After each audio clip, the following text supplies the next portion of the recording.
साकिब, अभी तो हम बात कर रहे हैं उनकी पॉलिटिकल स्ट्रैटेजी की, पीटीआई की, कि भाई उन्होंने तहरीक चलानी है या मुज़ाकरात करने, कन्फ्यूजन नज़र आ रही है, मगर एक तरफ उनका लीगल स्टेटस भी है जो कि नेशनल असेंबली और प्रोविंशियल असेंबलीज़ में अब डाउटफुल हो गया है, क्योंकि आज इलेक्शन कमीशन ने वो सीटें भी बहाल कर दी हैं और बंदरबाट हो गई है उन सीटों की जो कि पहले तहरीक इंसाफ को मिलने का हुक्म दिया गया था सुप्रीम कोर्ट की जानिब से। तो इस वक्त लीगल स्टेटस क्या है पीटीआई का असेंबलीज़ में?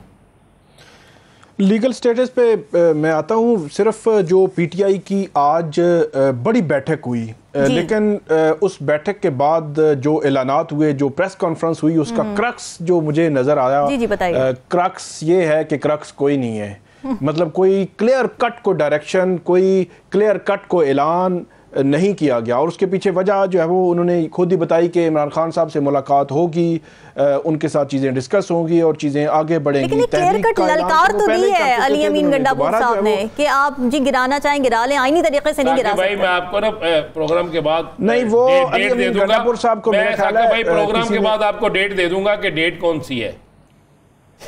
क्या मतलब? अली अमीन गंडापुर साहब जो है उनको शायद किसी ने याद नहीं करवाया कि 10 अप्रैल 2022 को पीटीआई के इमरान खान साहब वज़ीर आज़म थे हुकूमत के, और उनके खिलाफ अदम एतमाद आई थी, और उससे पहले भी पीटीआई इसी तरह ही कहती थी।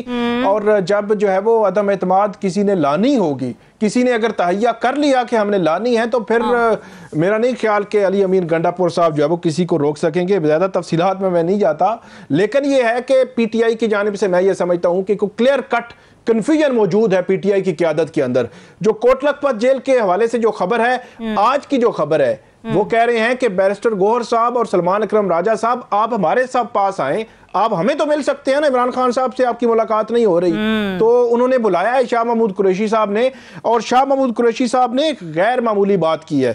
उन्होंने कहा है कि अब मुज़ाहमत और मुज़ाकरात साथ साथ चलेंगे। जो कल का खत था उसकी तस्दीक उन्होंने की है। मुज़ाकरात और मुज़ाहमत साथ साथ चलेंगे।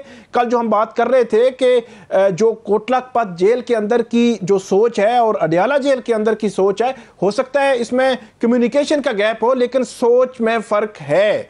आज भी उन्होंने कहा है कि इमरान खान साहब से हमारी रसाई करवाई जाए, बात करवाई जाए, हतमी फैसला वो करेंगे। लेकिन साथ ही साथ शाह महमूद कुरैशी आज कह गए हैं कि मेरा 42 साल का मेरा तजर्बा है और जंगों में भी मुज़ाकरात होते हैं। उन्होंने कहा कि हम किस जो है वो हुकूमती शख्सियत से जो मुज़ाकरात या बातचीत करना चाहेंगे, ये वक्त आने पे मैं बताऊंगा। तो इसका मतलब ये है कि कोट लखपत जेल की जो क़यादत है वो कुछ मुख्तलिफ जो है वो सोच रही है। अगरचे हतमी फैसला उन्होंने इमरान खान साहब पर जो है वो छोड़ा हुआ है। अब आते हैं कि जो लीगल स्टेटस है, ये सबसे अहम सवाल है। इस हवाले से हुकूमत जो है मुख्तलिफ कन्फ्यूजन फैला रही है। हुकूमती लोग जो है वो कह रहे हैं कि पीटीआई के सारे लोग आजाद तस्वर होंगे। कुछ फैक्ट्स मैं आपके सामने रख देता हूं, क्लैरिटी हो जाएगी। जब ये मामला जो है वो गया इलेक्शन कमीशन के पास, फिर पेशावर हाई कोर्ट, फिर सुप्रीम कोर्ट के पास, अल्टीमेटली जो फैसला हुआ है कि पेशावर हाई कोर्ट का फैसला सुप्रीम कोर्ट ने बहाल किया है।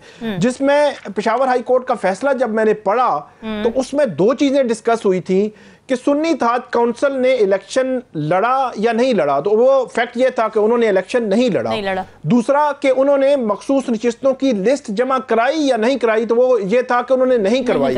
तो इन दो नुकात की वजह से उनको मखसूस नशिस्तें नहीं दी गई।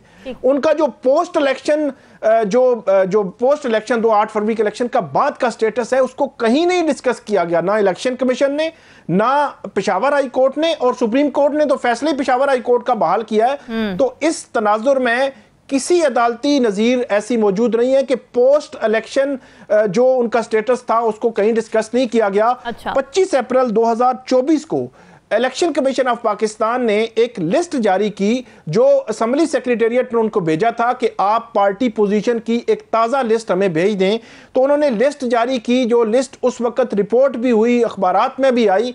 उसमें सुन्नी इत्तेहाद काउंसिल की नशिस्तें कौमी असेंबली में और प्रोविंशियल असेंबली में वो बताई गई सुन्नी इत्तेहाद काउंसिल के नाम पर।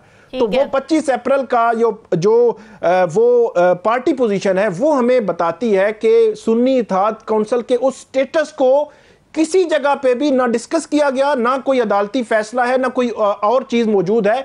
तो पीटीआई खत्म हुई तो सुन्नी इत्तेहाद काउंसिल का स्टेटस इस वक्त जो है वो मौजूद है। हुकूमती हल्के कंफ्यूजन फैला रहे हैं, लेकिन जो स्टेटस हमने चेक किया है इलेक्शन कमीशन और बाकी मुख्तलिफ जराए से, उसका स्टेटस जो है वो मौजूद है और वो सुन्नी इत्तेहाद काउंसिल के प्लेटफॉर्म से ही आगे चलेंगे।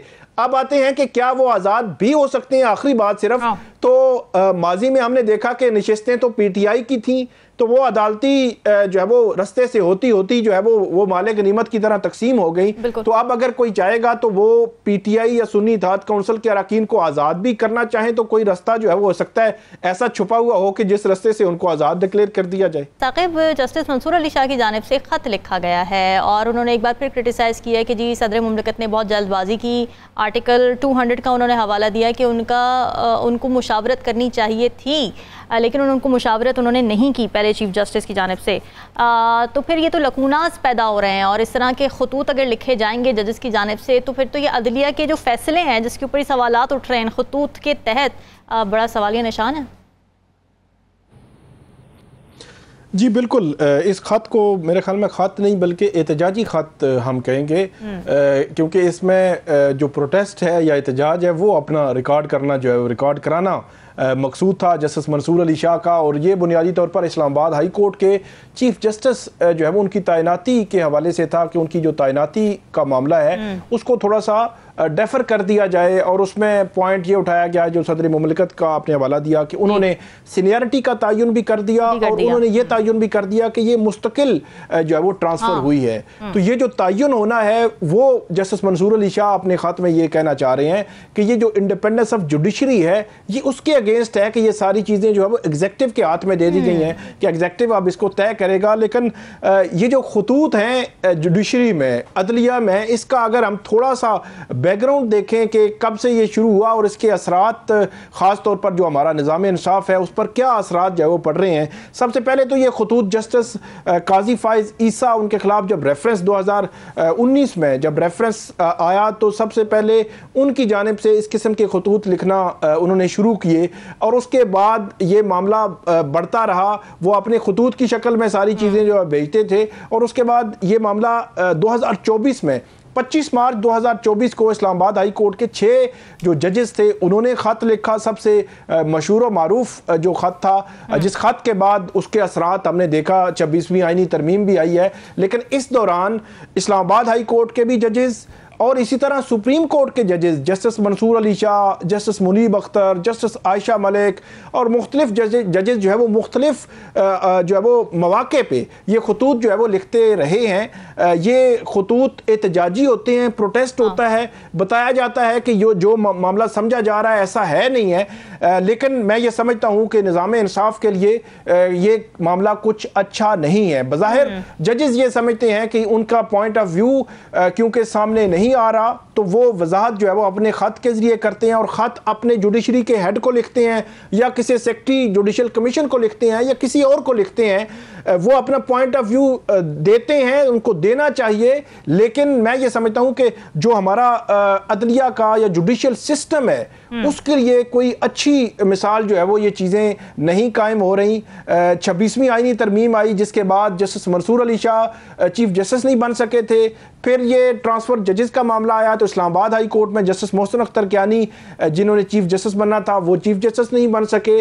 तो ये जो अदलिया में तब्दीलियां हैं इन्हीं तब्दीलियों में एक ये खतूत का जो मामला है ये हमारे सामने आया जिसके असरात जो है वो अभी मुस्तकबिल में हम मजीद भी देखेंगे कि इस किस्म की जो सूरत हाल है वो बनती रहेगी क्योंकि अभी भी 27वीं तरमीम की गूंज मौजूद है 26वीं तरमीम के बाद। तो कुछ चीज़ें ऐसी हैं जो रह गई हैं जो 27वीं तरमीम में भी आ सकती हैं। तो सूरत हाल मजीद अभी जो है वो इस हवाले से आगे बढ़ेगी।